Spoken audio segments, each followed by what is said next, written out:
ودابا ان شاء الله غادي نشوفوا البروجيكتور وشنو كيجي معاه في هذه الكرتونه ديالو. وكمعلومه بسيطه ان البروجيكتور كيجي بضمان ديال 3 سنين، معاه ورقه ديال الكارونتي ديال 3 سنين في كل بروجيكتور تاخذه. بالنسبه للبروجيكتور راه كيجي بهذا الشكل، ها هو راه كتجي مكتوبه فيه هنا 300 واط، القوه ديالو سواء 300 ولا 400 ولا اللي خديتي ولا 600 اللي خديتي، وراه كله الومنيوم. ها هو وعنده هذه السيبوره ديال الحيط قاصحه. كتجي معاه هاد الطاقه الشمسيه ديالو اللي مع عندها الكابلي فيه 4 متر و20، والسيبوره ديالو هنا باش كتشد هاد الطاقه ديالو اللي فيها تقريبا، ها هي المعلومات ديالها كاملين. هاد الطاقه الشمسيه ديال المونوكريستال راه 30 واط، كتجي مع كل بروجيكتور.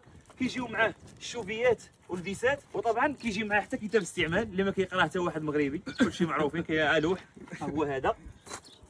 وكتجي معاه التيليكوموند ديالو، هاد التيليكوموند باش كتحكم فيها وباش كتخدم البروجيكتور ديالك، سواء انك ديرو مثلا تخدمو بحال هكا اون وديري اوف يعني تشعل، ولا ديرو اوتوماتيك. اوتوماتيك هي تغبر الشمس يشعل يصبح الحال غادي تطفى. وراه غادي دابا نركبوه وغتشوفوا قوه الاضاءه ان شاء الله، وغادي نجربوه معاكم.